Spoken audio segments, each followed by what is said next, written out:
Good evening, everyone. This is Josh Winchester coming to you now with what will be...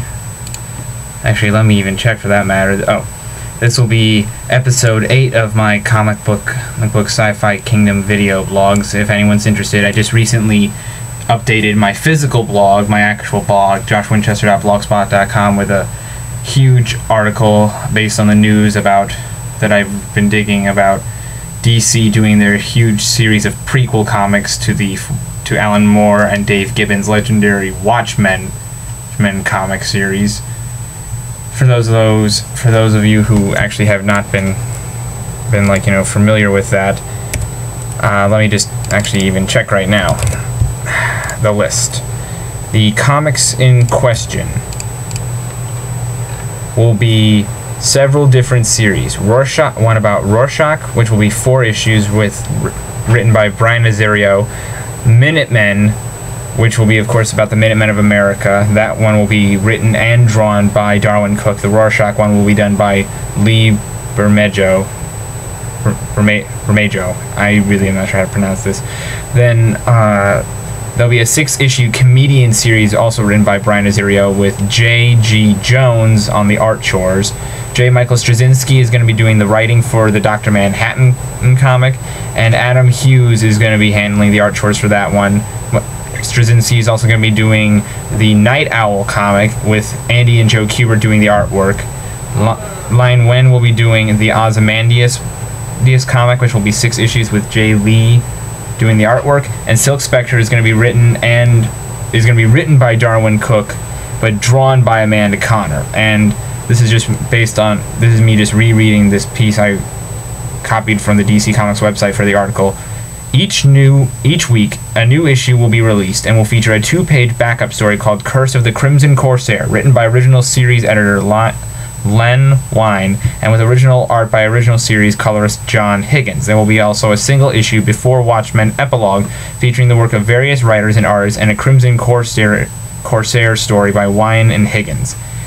Now, just to comment on that, a lot of people are saying that this is a bad thing, that there should not be prequels.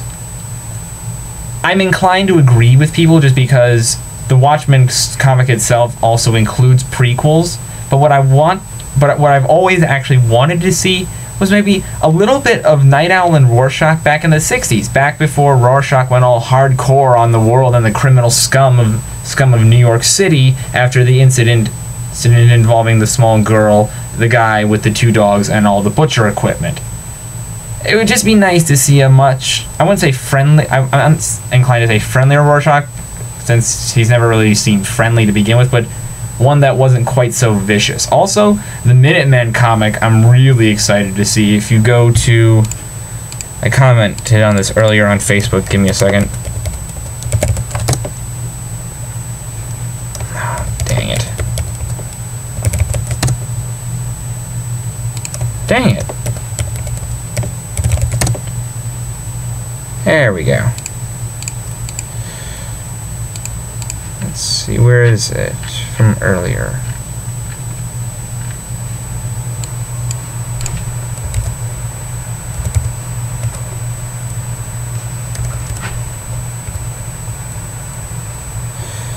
If you go to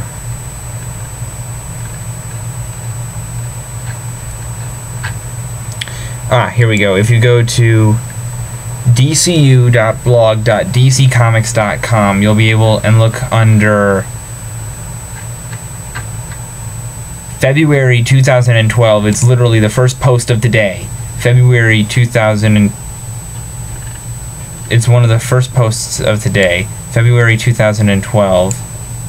It's going to be, I don't know, let's see, join the conversation about Before Watchmen, which you can actually do that there. Here we go. There were several posts today. The cover, this one features by David Hyde, is featuring the covers for each issue 1 of this new series. The Rorschach one looks fantastic.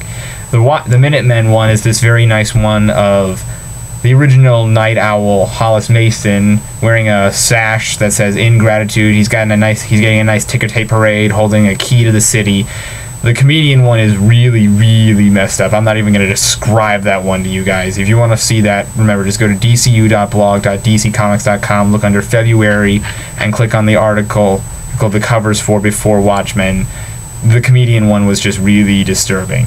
The Silk Spectre one, I'm not really sure how to describe that. It's an interesting one. It'll probably be a lot of backstory for her, probably when she was growing up, or at least in the 60s when she was just starting out, when she was, to quote Janie, a piece of jailbait. Oh, the Night Owl one. I don't know who did the cover work. It's either Andy or Joe, or maybe they both did, like, you know, help each other out on the cover. It is a fantastic Night Owl cover. I cannot wait to get my hands on that. The Ozymandias one also looks great. Obviously, it's dealing with him when he was out of his Grecian phase and into his Egyptian phase. The Dr. Manhattan one, well, let's just say you folks will want to take a look at that for yourselves, because it's a little, woo.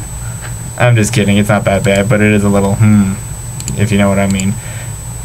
Now to get down to brass tacks, that music that I was playing in the background as I stepped into the camera to start this episode, that deals, I'll come to that in a second, before I get down to the main chunk of what this video is all about.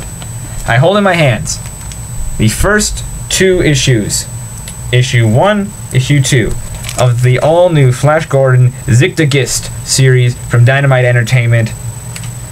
I am loving this comic so far. I mean, it's only been 2 issues, but it is such a fantastic comic. It really is. Eric Trotman is doing a fantastic job with the chores on this. And of course, Alex Ross, if you go to dynamiteentertainment.com, search under current titles, and since it's alphabetized, you just look for Flash Gordon Zigzagist. You can go ahead and pre-order a copy of issue 3. That's where I was able to get my hands on a copy of issue 1 with the nice Alex Ross cover. I don't mind the variant cover. I was hoping for the Ross one because I'm a huge fan. When I ordered this in the mail, I ordered this from the comic shop back home, and I'm not mad.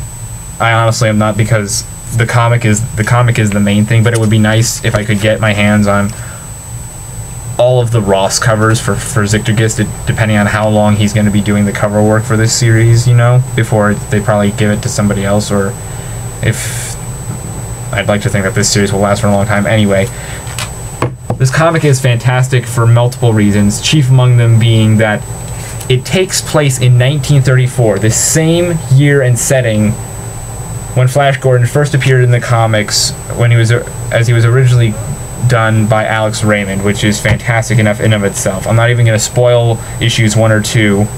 Just got to say, it's fantastic stuff.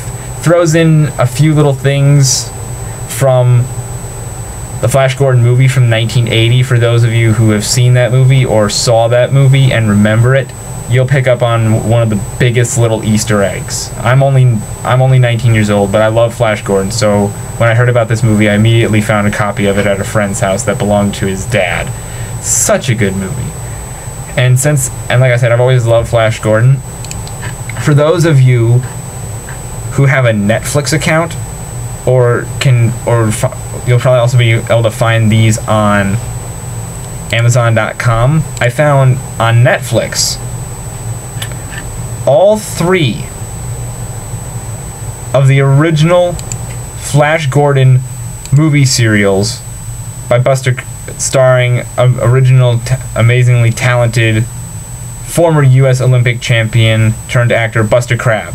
And for those of you who do not know, Crabbe, like I said, he was an American athlete who was in the 1928 Olympics and the 1932 Olympics. The 28 Olympics, he won the bronze medal for the 1,500 meter freestyle, and in 32 he won the gold medal for the 400 meter freestyle.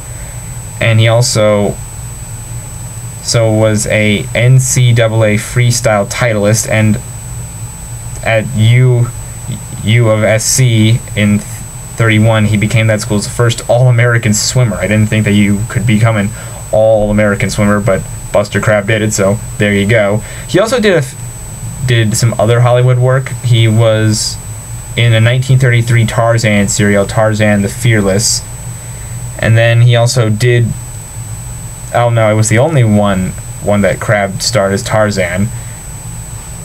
And then, of course, like I said, he's famous for doing the 3 Flash Gordon serials. There's literally one that's just entitled Flash Gordon. That's the very first one from 1936. 1938 was the second one, Flash Gordon's Trip to Mars. And the one that I'm currently watching, Flash Gordon Conquers the Universe, from 1940. All 3 of these are fantastic, wonderful movie serials, a true example of classic Hollywood cinematography and very cheesy, yet endearing special effects, because they had to work with what they had at the time. And that helped pave the way for all the amazing special effects we have in science fiction these days, with CGI and motion capture and green screen technology and digital imaging. Special effects, like movies, were birthed out of what was seen as a prick by our standards today, and no doubt in the very far future, if historical records exist all the way up into that time, as very primitive movie making and special effects technology. But everything's got its start somewhere, you know? Well, to wrap it up, once again, I highly recommend that you go out and purchase, if there's a comic shop near your house, Flash Gordon Zictugis issues 1 and 2. If you can't get your hands on a Ross cover, it's not the end of the world. The comic is the main thing. The story is the main thing. And Eric Trautmann is doing a spectacular job. Sorry about the noise out in the hall. It's just my RA. And I believe... Oh yeah, the RD's son. The kid's like the mascot of our house here. It's such a funny place here. It's almost like the circus came to town, and the clowns all escaped. Oh no. Where's my pies and seltzer water? I don't know. Well, to wrap it up, everyone out there who's watching, have a wonderful evening. Stay safe, stay healthy in this crummy winter weather wherever you are, or if it's warm, then go out and get a good tan or something. I don't know, jump on that for the summer. Once again, thank you, have a good day, and good night.